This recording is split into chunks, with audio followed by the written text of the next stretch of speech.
Joining us now, former UNLV quarterback, longtime SportsCenter host, and now host of the Hey Mayne podcast, which is a new one here on the Audacy platform. Kenny Mayne here on 105.3 The Fan. And a good afternoon, sir. How the heck are you? This is the most important promotion we've done right here. All right. Why is that? I say that before every interview. Okay. All right. Well, I appreciate that. Gives me a feeling of importance, actually, Kenny.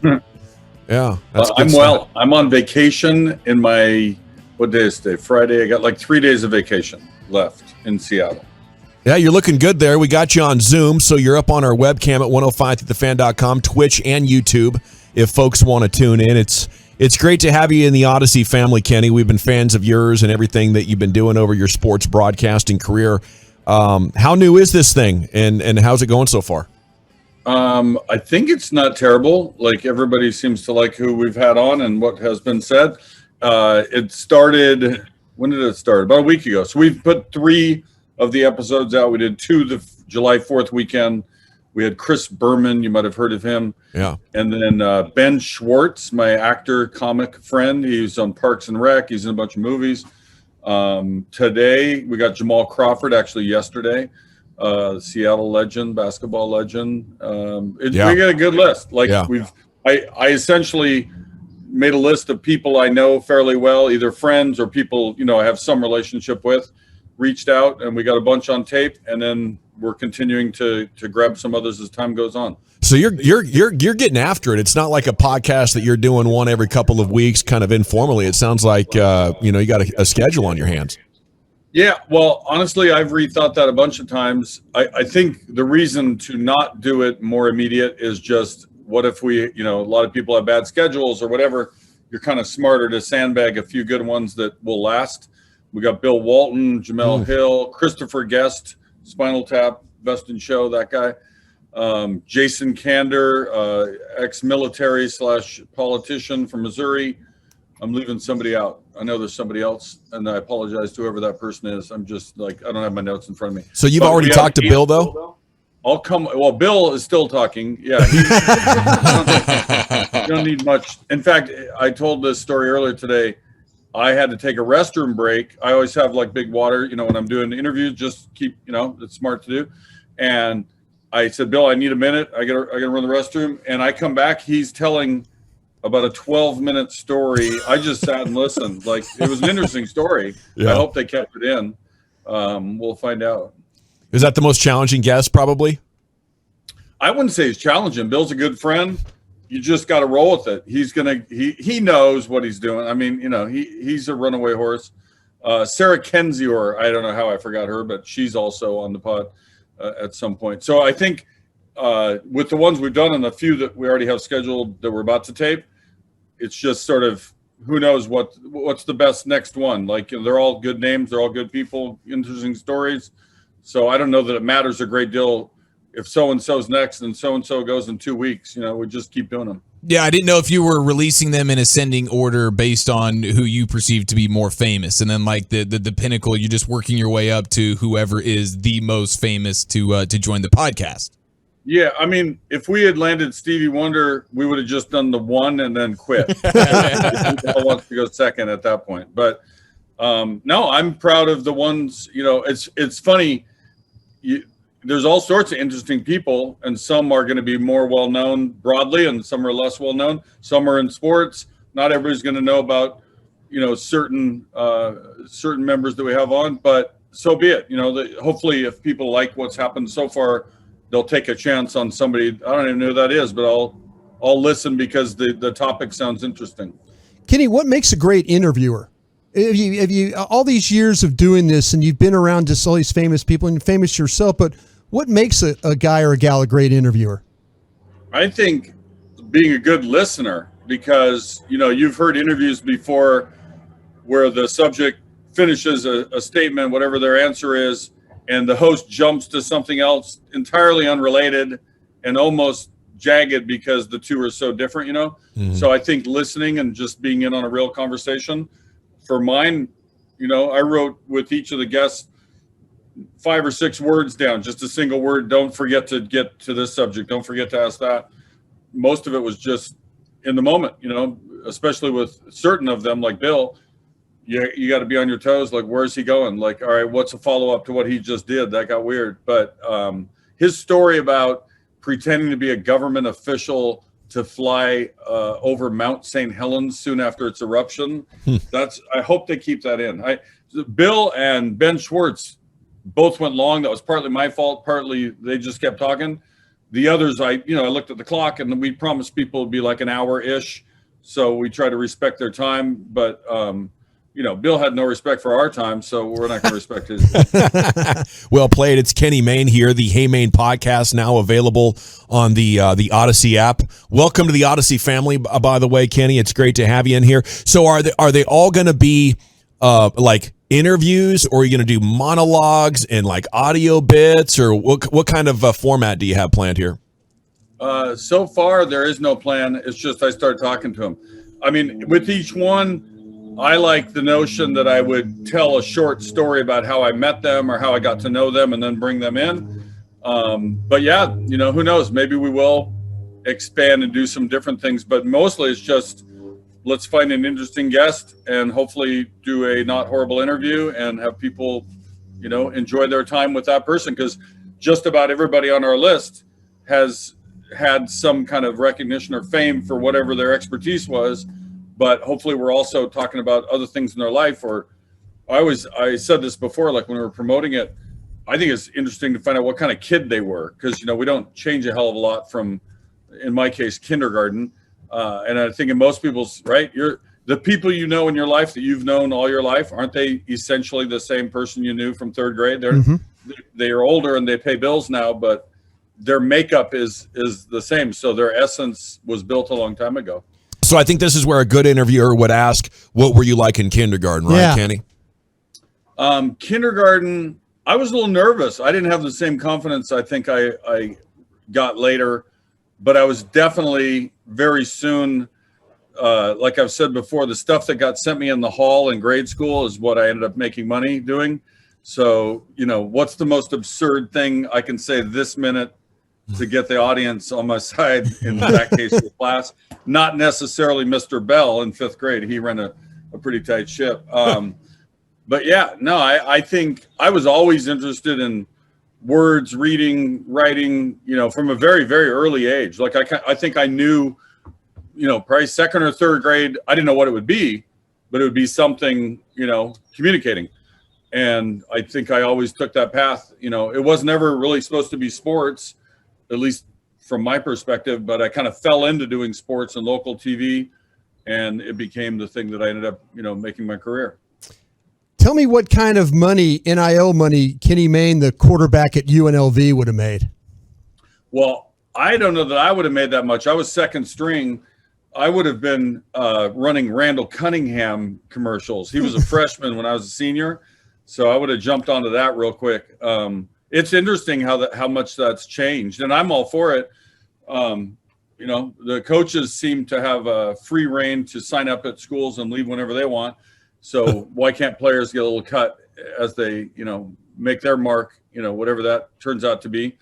And the only thing I'm hung up on, I haven't quite come around to this USC, UCLA. That is strange. That one just hit me. Being a West Coast guy, grew up in the Pac-8, right? And then the Pac-10, now the Pac-12. I don't know. That one, I'm just not buying it. I get why they did it. If there's a bunch of money to be had and they're in situations like, here's our chance, like who doesn't to make that move? But that one struck me weird this week. I don't know. I'm having trouble with that. I totally get it. The geographically, it just doesn't quite make sense there. Now, was that the most humbling experience of your football career, being the senior quarterback, and then all of a sudden freshman Randall Cunningham comes in and just starts dancing on everybody? No, but he didn't play. The first year, he was behind us. Sam King was the starter. You can look it up. He led the nation in passing yards. I was second. A guy named Alan Reynolds from Buell, Idaho was third. And then Randall was fourth. I can't really remember. Did they end up redshirting him or not? I mean, he could have played. He obviously had the talent. But Sam, had proven his worth. Like I said, he, threw for 4,000-something yards, beat BYU. UNLV did probably the best win that program's ever had. Jimmy Sandusky on a post corner. I can still see the play. And that was at BYU. It was funny because that game, Jim McMahon was hurt. So we found out this other guy's coming in. It happens to be Steve Young. So, they were pretty loaded at quarterback, as were we. Now, when it comes to your ESPN days, Kenny, we know how funny you are. Who is from SportsCenter and ESPN your entire time there? Who is the off-air funniest person? And maybe it would surprise us, maybe it wouldn't. There's too many to. I mean, Bob Lee would surprise you in that he did the straight news. He did the outside the lines. He was the guy to bring in for the real deal stories, but very quick wit and. He held that mostly for off camera. Like he would crack on the air sometimes, but it wasn't like his leading card, if you will, right?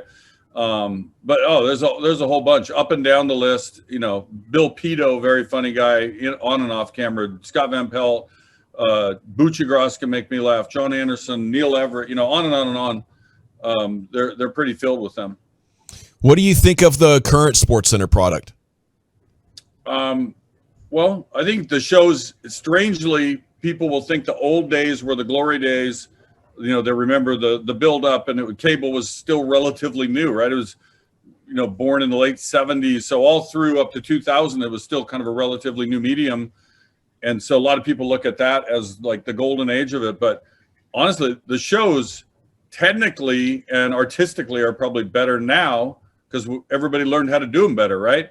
And they're cleaner and they're slicker, but it's just a different era because everybody knows the result, right? You don't need it in the way you needed it previously. Unless you had some contact in a distant city or had a ham radio or something, you had no idea what the Cubs-Cardinals result was unless you lived in one of those cities until that moment when Dan and Keith or whoever it was said, here's the highlight. So I think it's just changed in its purpose. It still needs to be entertaining, and there's a whole bunch of people doing, great work. I wish them all well. Like I have no malice or anything, they're all friends and they're doing good shows. Now I'm doing something totally different, and life goes on. Kenny, was that a competitive situation? You talk about you guys all had fun, but young broadcasters and stuff, were you guys competitive with, the advancement and stuff, or was it, you just were happy that you were with a good group of guys and gals and that's what you guys were doing? Well, I think it's like any other, when you first get there, I signed whatever the hell they put in front of me. I was just happy after 4 years of trying to get their attention, freelancing in Seattle until they finally hired me. It was just like, wow, I'm actually doing this thing that I've been trying to do all these years, but after time and after you think you've proven yourself to some degree, then it's like any other job, right? You position yourself. It's not against the other anchors. It's not against management, but in some sense, just like a athlete bargains for a better contract, right? After he or she has proven his or herself. So, you're able to hopefully leverage whatever your worth is or your perceived worth and potentially get interest from others and, works like any other job. When it comes to some of the former athletes that obviously become analysts after their career and things like that, when you think of some of the funnier struggle bus moments for these athletes getting on camera, getting on television, does Emmitt Smith stand out amongst the rest of them of just wow, this dude, this was just not his cup of tea?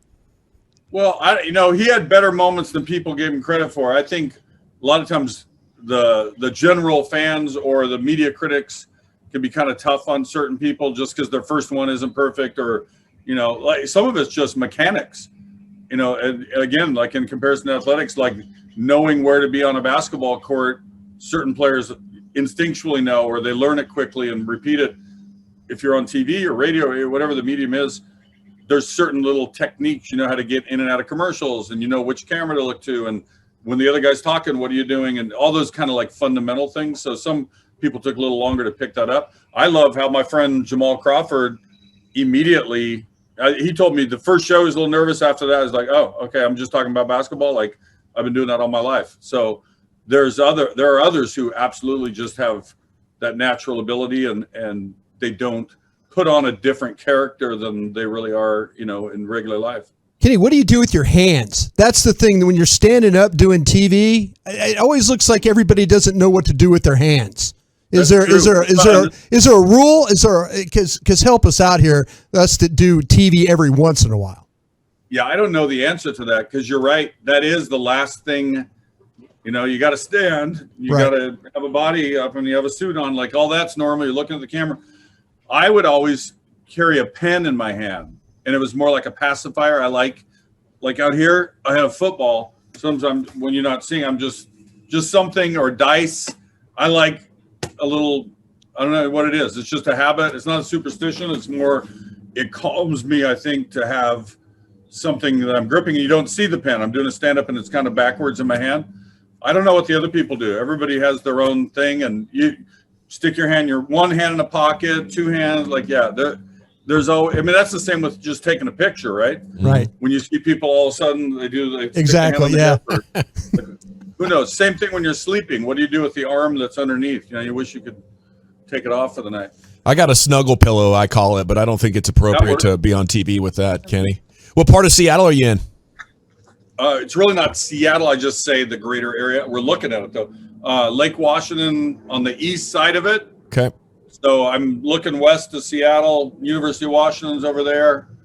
Mount Rainier's way over there. You can't see it. There's some clouds today. But it's been great being up here. We went to a Storm game, saw our friend Sue Bird. Going to the Mariners again Saturday night. I went last Sunday. Did all the tourist things for the kids, and it's just peaceful being back. We still come here when we can, but I don't come here as often because my one's graduated college. The other one's at Boston U, a senior. Then the next one, I got remarried. We had 2 girls. The next one's at USC. She's moving to the Big 12, Big 10. I mean, big 14, Big 16. What are they going to call it? How many does it have now? 14? It's got to be 14 now, yes. And then 2 more is 16. Yeah, we're going to add it up. Yeah. Just call it the ATM. Congrats. Yeah, it's good. Congrats on the podcast, and we wish you nothing but the best. We'll be listening. Give them hell. We'll be pulling for you. All right. I appreciate having me. Thank you.